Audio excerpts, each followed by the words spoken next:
మన VVIT university absolute discipline, absolute education.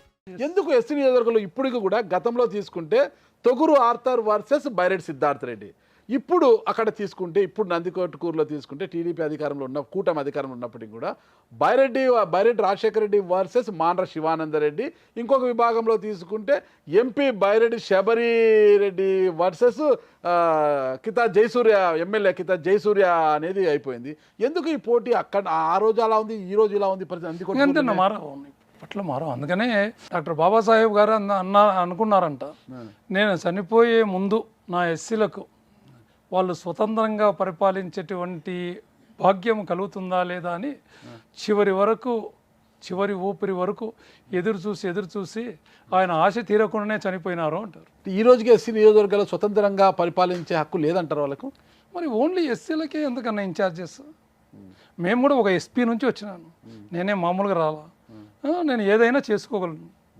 మరి మాకు ఇన్ఛార్జీలు ఎందుకన్నా మిగతా వాళ్ళకి అక్కర్లేదా? ఇక్కడే కదా ఎక్కడన్నా కానీ ఏ రాష్ట్రంలో ఉన్నాయి నాయకులకు నాయకత్వ లక్షణాలు ఉండవనా, లాంటి వాళ్ళకి చావా లేదనా? ఎందుకు మరి అది వాళ్ళు చెప్పాలి కదా, నేను చెప్పకూడదు కదా. అది మాకు జరిగిన విషయం మాత్రం మీకు చెప్తున్నాను, మీరు అడిగిన దానికి అది వాళ్ళు చెప్పాలి. నేను బాధపడినట్లే గుంటూరులో నా బ్యాచ్మేట్ ఉన్నాడు, డిఐజీ రిటైర్ యేసరత్నం అని, ఇప్పుడు ఎమ్మెల్సీ వాడు. వాణి ఎంత సతాయిచ్చారన్న, గెలిసే సీటు మాతో పాటు అసెంబ్లీలో కూర్చోవలసిన సీటు అంతా 6,000లో ఓడిపోయినాడు. ఏంటంటే అందరు ఎమ్మెల్యేల ద్వారా ఏదైనా పంపకాలు ఉంటే వాళ్ళ ద్వారా చేస్తారు. గుంటూరులో మరి ఎట్లా జరిగిందో ఏం కథనో, ఎంపీ మొత్తం అంతా ఎంపీ ఈయనది ఏం లేకుండా డమ్మీ చేసి పారేసినారు. తర్వాత వాడు ఉండంగానే ఇన్ఛార్జ్ ఉండంగానే మళ్ళీ తెలుగుదేశం నుంచి వచ్చినటువంటి గిరిగారిని తీసుకొచ్చి ఆయనకు మొత్తం ఇచ్చేసేసి ఆయన ఏం లేకుండా చేస్తున్నారు. ఇదేంటన్నా ఇది? ఎక్కడ పోతుంది? ఇవన్నీ జగన్మోహన్ రెడ్డి గారికి తెలుసా తెలియదా అనేది తెలియకుండా వేరే వాళ్ళు చెప్తారన్న ధైర్యం ఎవరికి లేదన్న. నన్ను ఎప్పుడు చూసినా కూడా చాలా మంచిగానే ఆడతారన్నా, బాగున్నావా ఆడతారన్నా అని ప్రేమగా మాట్లాడేవాడు. అది మాత్రం ఒప్పుకుంటా. ఎప్పుడన్నా కానీ ఆడతారు అన్నానంది ఆడతారన్నా అని మాట్లాడతారు. నువ్వే 10 సార్లు ఎమ్మెల్యే అన్నాను. ఓకే, మొత్తం మీద తీసుకుంటే మీరు మాజీ డిఐజీ, రిటైర్డ్ డిఐజీ యేసరత్నం గారు, మాజీ ఎస్పీ ఇక్బాల్ గారు, ముగ్గురు వైసీపీలో ఉన్నారు. ఇప్పుడు ఇద్దరు మాత్రం బయటకు వచ్చేసారు, మీరు ఇక్బాల్ బయటకు వచ్చారు, యేసరత్నం గారు మాత్రమే అక్కడ ఉన్నారు. అంటే మాకు మనసుకు బాధ కలిగిందన్న. ఎంతకాలం ఉన్నా ఎందుకు వేస్ట్? నేను పక్కకే వచ్చాను. ఇప్పుడు చాలామంది నన్ను అడిగితే కూడా నేను ఒకటే అంటున్నాను, నేను ఎక్కడున్నా రాజశేఖర రెడ్డి గారి పక్కనే ఉన్నా కదా. ఎక్కడైనా రాజశేఖర రెడ్డి గారి పక్కనే, నేను రాజశేఖర రెడ్డి గారి అభిమాని, ఆయన పక్కనే ఉన్నా. ఒక్కొక్కరుగా ఎందుకు వైసీపీ నుంచి ఇప్పుడు బయటకు వచ్చేసారు? ఇప్పుడు మోపిదే వెంకటరమణ గారు కావచ్చు, బీద మస్తాన్ రావు గారు కావచ్చు, ఆళ్ళ నాని గారు కావచ్చు. మీకు తెలియని మాకు ఉంటాయన్నా? నాకేం తెలియదండి, మీరు చెప్తే ఏంటని. ఎందుకు, ఏ కారణం చేత వస్తున్నారంటారు? నా వరకు నేను చెప్పగలను. నాకు మనసు బాధ కలిగింది. నాకు నా ఎమ్మెల్యేకు ఉన్నటువంటి, నేను ఒకటే మాట అడిగాను. సజ్జల రామకృష్ణారెడ్డి గారు జూలై 5 నన్ను పిలిపించాడు. మళ్ళీ సజ్జల రామకృష్ణారెడ్డి అగైన్ ఇద్దరమే ఆయన ఇంట్లోనే భోంచేసాం. ఇద్దరం ఆ రోజు ఢిల్లీ పోయినాడు సీఎం గారు, ఇద్దరం ఆయన ఇంట్లో భోంచేసినాక లోపల రూమ్లోకి పోయి కూర్చున్నాం. అంతవరకు ఈ విషయాలు ఏం మాట్లాడలేదు, మళ్ళీ పర్సనల్గా మాట్లాడుతూ ఉన్నాం. పిల్లలు ఏం చేస్తున్నారు, అదే ఏది అని మాట్లాడినాడు ఆయన. తర్వాత పోయి కూర్చున్నాక నేను ముందే మాట్లాడను, ఎందుకంటే ఆయనకు ఛాన్స్ ఇవ్వకూడదన్న ఉద్దేశంతో. కాదన్నా, ఆయన రామసుబ్బారెడ్డి గారు ఒక మినిస్టర్ చేసినాడు, ఎట్లా అడుగుతాడన్న ఆయన? నేను ఒక ఎస్పీనే, నన్ను పట్టుకొని నీ దగ్గర ఉండే గృహ సారథులు, కన్వీనర్లు, మండల అధ్యక్షులు, కోఆపరేటివ్ సొసైటీ అధ్యక్షులు, నీ పవర్స్, నీ అడ్మినిస్ట్రేషన్ అంతా ఆయనకు ఇన్ఛార్జ్ సిద్ధార్థ రెడ్డికి నేనేం చేయాలా అంటే, గవర్నమెంట్ పనులు చేయాలంటే నీ జీతగానే పెట్టుకో అన్న. ఆయన కూడా ఒక మినిస్టర్ చేసినాడు, ఆయన ఎట్లా నాతో మాట్లాడతాడన్నా అని చెప్పినాను. ఆయన ఎట్లా నాతో మాట్లాడతాడన్నా అని చెప్పేసి అన్న. అంటే కాదబ్బా, ఏం చేయాలా, పైనుంచి ఇది వస్తుంది, మేమేం చేయాలా? ఎవరైంది? సజ్జల రామకృష్ణారెడ్డి పైనుంచి వచ్చినప్పుడు మేమేం చేస్తాం చెప్పు, అతనికి ఏదో ప్రోటోకాల్ కావాలా అని చెప్పేసి అంటున్నారు. పెట్టుకోండి అన్న, నేను వద్దనట్లేదు కదా.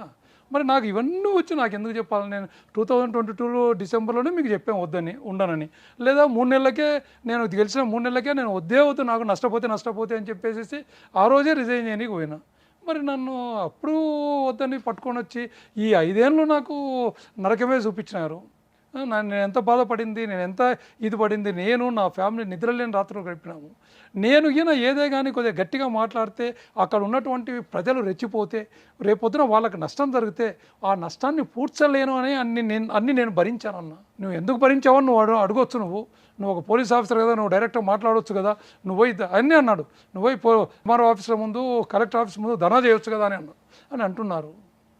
రేపు పొద్దున ఎవరికన్నా పార్టీకి చెడ్డ పేరు వస్తుంది. పార్టీని కాపాడుకుంటూ ఆయన రాజశేఖర రెడ్డి బిడ్డ అనేటువంటి ఉద్దేశంతో నేను ముందుకు పోతున్నా. అన్నీ ఒకసారి లాస్ట్ టైం ఏదో చిన్న గలప జరిగితే ఒక వెంకటరెడ్డి అని అతన్ని కొట్టిరి, అతన్ని చనిపోయినాడని వదిలేసిపోయి. ఆ రోజు రాత్రంతా నేను హాస్పిటల్లో ఉన్నా, అతనికి ఎక్స్రేలు చేయించుకుంటా, తర్వాత అతని టెస్టులు చేయించుకుంటా, ఇన్ని దేంట్లలో ఉన్నా నేను. అప్పుడు ఏమన్నా అంటే ఎవరన్నా చెప్పండి, ఆ ఫ్యామిలీకి మేము మనసుని తెచ్చేయం కదా. అటువంటిది రాకూడదు నా పీరియడ్లో ఇటువంటిది ఉండకూడదు అనే ఉద్దేశంతో ఎవరు ఏమన్నా కూడా నేను గమనించకపోయినా కానీ దేవుడు అనేవాడు ఒకడు ఉంటాడు. స్వతంత్రుడుగా ఉండాలని పార్టీ నుంచి బయటకు వచ్చారా? దేవుడు అనేవాడు ఒకడు ఉంటాడు. ఆ దేవుని స్క్రిప్ట్ నా ఓట్లతోనే వైఎస్ఆర్సీపీ అక్కడ ఓడిపోయింది. 8,000 ఓట్లు మీకు వచ్చాయి. వాళ్ళు ఎవరైతే పోలీస్ ఆఫీసర్లను తీసుకొచ్చుకున్నారో అదే పోలీస్ ఆఫీసర్లను ఆయన అడ్డుపరిచి ఆయనను పోలీస్ స్టేషన్లకు తరలిచ్చి ఆయనను అక్కడ నుంచి రిటర్న్ చేయడం జరిగింది. ఇంకంతకనే దేవుని స్క్రిప్ట్ ఏముందన్న. మొత్తం మీద తీసుకుంటే ఇప్పుడు కాంగ్రెస్ పార్టీలో కంటిన్యూ అవుతారా? భవిష్యత్తు ఉందా? నేను ఉన్నానని చెప్పినాను. మన షర్మిలమ్మ గారు ఈ మధ్య నాతో మాట్లాడారు. మాతో ఫోన్ చేసేసి స్టేట్ యూత్ ఎస్సీ ప్రెసిడెంట్ ఇస్తాం నీకు, నేను ఉండనమ్మా, మీరు పదవి ఇచ్చినా నాకు వద్దు. నేను ఆ రోజు కూడా మీకు తెగేసి చెప్పినాను, మీ ద్వారా చెప్తున్నాను, మళ్ళా మీ టీవీ ద్వారా కూడా చెప్తున్నాను అందరికీ. ఆ రోజు కూడా నేను ఉండను. కంటిన్యూ అవుతారా కారా? ఉండను. ఎక్కడ కాంగ్రెస్ పార్టీలో ఉండదు, కండువా ఉండదు. భవిష్యత్తు దేవుడు ఎట్లా నిర్ణయించింటే అట్లా జరుగుతుంది. దేవుడి మీద చెప్తున్నారు కాబట్టి ఇటీవల తలనీలాలు కూడా ఇచ్చి వచ్చినట్టున్నారు. దేవుడికి ఏ దేవుడికి ఇచ్చారు? నేను కొలిస్తే నా వేలాంగన మాతకి ఇచ్చాను. మీకు రోడ్డు ప్రమాదం నుంచి కూడా బయటపడ్డారని తెలిసింది. ఒకటే చూడండి, పెద్ద యాక్సిడెంట్. ఆ యాక్సిడెంట్లో దగ్గర 140లో పోతా ఉన్నా, నేను ఒక్కడనే పోతా ఉన్నా. కొత్తకోట టోల్ గేట్ దాటినా, పాలెం దాటినా. ఏ వెహికల్? నాది పసరు, బాబుది. దాంట్లో సడన్గా ఏదో అనిపించింది అన్న. అని బ్రేక్ వేసే వరకు ఇంకా లెఫ్ట్కి తిప్పి బ్రేక్ వేసే వరకు అటు నుంచి ఇటు నుంచి అటు దగ్గర ఒక 2 నిమిషాలు హైవే మీద ఎక్కడ ఒక్క వెహికల్ రాలేదు. పాలెం దాటిన తర్వాత, కొత్తకోట దాటిన తర్వాత, పాలెం దాటిన తర్వాత జరిగింది. ఒక ఏదన్నా బండిగిన వచ్చింటే నేను అవుట్, చిన్న కార్లు వస్తే వాళ్ళు అవుట్. ఆ నుంచి కిందికి దుంగిదన్న ఒక 7 feet ఉంటుంది. కిందికి దూకి దానిలో ఇట్లా బండి పోతా పైన చెట్లకు కింద కొట్లకు. ఇంకా అప్పుడు నేను దాని మీద భయాన్ని చూసినాను, ఇక్కడనేమో చావుని చూసినాను. అయిపోయింది నా చావు అనుకొని పట్టుకొని ఇట్లా ఉన్నన్నా, ఇంకా ఆ చావు చూడకూడదు అని. ఇంకా మరి కొద్దిసేపటికి ఏం శబ్దం కాకపోతే నేను చూస్తే బండి టర్న్ అయిపోయి పడిపోయింది. చేసి చూసిన చిన్నగా మెయిన్ అద్దం పగలలే, పిచ్చ అయిపోయింది. దాని నుంచి చూసేస్తే నా గ్లాస్ మొత్తం పగిలిపోయింది, నా డోర్. ఆ డోర్ నుంచి బయట పడుతుంటే చీలల నుంచి పరిగెత్తుకుంటూ వచ్చారు జనాలు. ఆ డోర్ నుంచి కిందికి దిగిన బురద. ఆ బురదకి స్కిడ్ అయ్యి అంతకుముందు 2 రోజులు వార్తలు. ఈ దాంట్లో నుంచి దిగొచ్చినాక నన్ను ఒక అబ్బాయి వచ్చేసి పైకి తీసుకొని పోయినాడు, చీలలేకి పక్కకు తీసుకుపోయి. సార్ ఏమన్నా అయిందంటే ఎక్కడ ఏం కాలేదని ఒక చిన్న గీత అవ్వలేదు. అదే నా దేవుని బ్లెస్సింగ్స్.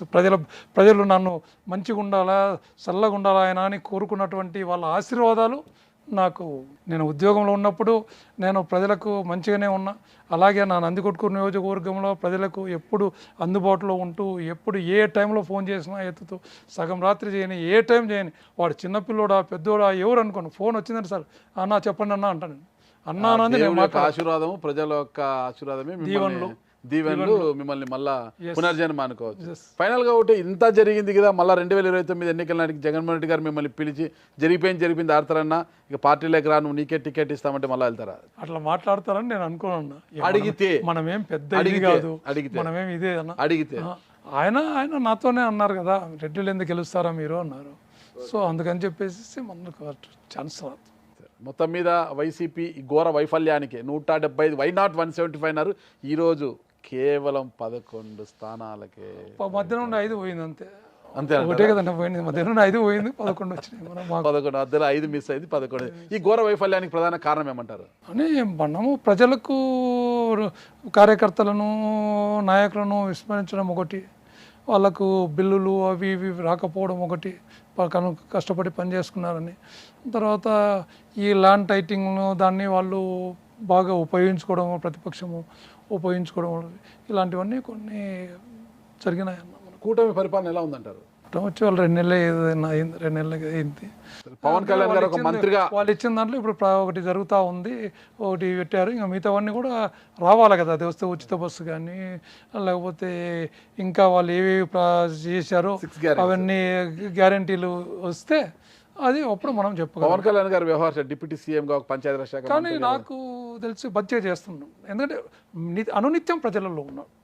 అది నేను ఐ అప్రిషియేట్, ఎందుకంటే మనం ప్రజల చేత ఎన్నుకోబడాం. నేను అనుకునేవాడిని, నేను ఫస్ట్లో ఎలక్ట్ అయినప్పుడు కూడా మా వాళ్ళు సార్ లేటుగా పోదాం, దానికి లేటుగా పోదాం, లేదు మనం ముందు పోవాలా, లేదు సార్ అక్కడ ఎవరు వచ్చినారు, అందరూ వచ్చాక మనం పోతే మనకు కొద్దిగా ఇది ఉంటుంది, అరే వాళ్ళు మనల్ని ఓటేసి గెలిపించారు, వాళ్ళ గురించి మనం ఎదురు చూద్దాం అని. ఇప్పుడు ఈయన ప్రతిరోజు ప్రజలలో ఉంటాడు, అందరికీ అందుబాటులో ఉంటున్నాడు. ఎక్కడన్నా కాన్వాయ్లో పోతున్నా, ఎక్కడన్నా ప్రజలు కానొస్తే ఆపేసేసి మాట్లాడుతూ ఉన్నాడు, వాళ్ళ సమస్యలు తెలుసుకుంటున్నాడు. అందరూ అట్లే ప్రజలతో ఉన్నారు. అట్లా ప్రజలలో ప్రతి ఒక్కరు, నాకు ఒకటి ఆశ ఉండింది ఆ టైంలో, మీరు కూడా చాలామంది అన్నారు మీకు మినిస్టర్ వస్తుంది, మినిస్టర్ 2.5 సంవత్సరంలో చాలామంది అన్నారు.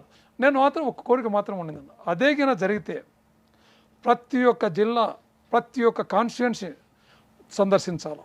ఎందుకంటే నేను ఈరోజు నా అసెంబ్లీ నియోజకవర్గానికి నేను ఎమ్మెల్యే కాబట్టి నా అసెంబ్లీ నియోజకవర్గం అంతా నేను తిరుగుతున్నాను, ప్రతి గ్రామాన్ని ఎన్నిసార్లు తిరిగాను నాకే తెలియదు, ప్రతి గ్రామాన్ని. అలాగే వాళ్ళకు కూడా నేను స్టేట్లో మినిస్టర్ కాబట్టి ప్రతి కాన్స్టిట్యుయెన్సీలో నేను తిరగాల అనేది నాకు ఒకటి ఉండింది, రికార్డ్ బ్రేక్ చేయాలనేది ఒకటి ఉండింది. ఖచ్చితంగా ఆర్థర్ గారు భవిష్యత్తులో అన్ని అనుకూలించి మరి మీరు ఒకసారి ఎమ్మెల్యే అయిన తర్వాత మంత్రి అయితే ఖచ్చితంగా రాష్ట్రంలో ఉన్న అన్ని నియోజకవర్గాలని మీరు సందర్శించాలని, అదే నా ఆకాంక్ష. అదే మీ ఆకాంక్ష నెరవేరాలని కోరుకుంటున్నాను. Thank you. థ్యాంక్ యూ అన్న, థ్యాంక్ యూ సో మచ్.